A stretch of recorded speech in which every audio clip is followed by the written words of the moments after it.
मुख्यमंत्री सौर कृषी वाहिनी योजनेच्या विस्तारातून कृषीसाठी 100% सौर विजेच्या वापराकडे राज्य सरकार वाटचाल करत असून गेल्या 11 महिन्यांमध्ये 9000 मेगावॅट लेटर ऑफ ऑर्डर्सचे देण्यात आले आहेत।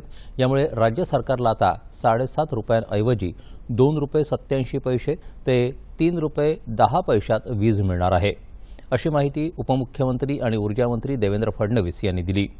सह्याद्री अतिथीगृहात झालेल्या बैठकीनंतर प्रसारमाध्यमांशी संवाद साधताना ही माहिती त्यांनी दिली। यापुढील 1.5 वर्षात वीज दर सुसूत्रीकरण करता येईल असंही त्यांनी सांगितलं। 12 तास वीज 365 दिवस देऊ आणि याकरता आपण मुख्यमंत्री सौर कृषी वाहिनी योजना सुरू केली होती। 2017ला सुरू केलेली योजना ही मध्यंतरीच्या काळात बंद झाली होती।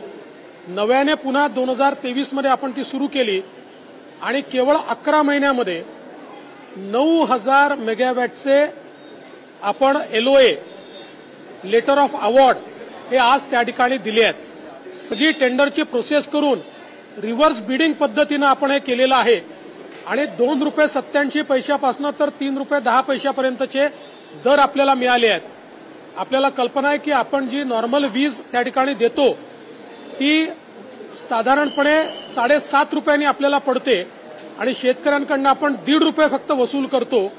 आता तीच वीज 7.5 रुपयाच्या ऐवजी 2 रुपये 87 पैसे ते 3 रुपये 10 पैशात मिळणार आहे आणि दिवसा ती वीज आपल्याला मिळणार आहे।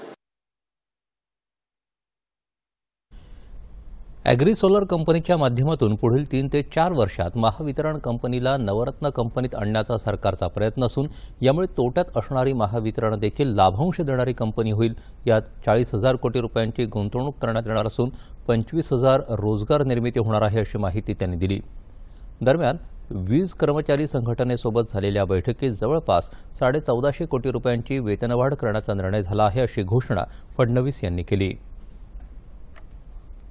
1400 कोटी रुपयाची वेतनवाढ ही त्या ठिकाणी त्यांना दिलेली आहे, ज्याच्यामध्ये 15% बेसिकमध्ये वाढ आणि अलाउन्सेसमध्ये 100% वाढ अशा प्रकारची मान्यता आम्ही त्याला दिलेली आहे।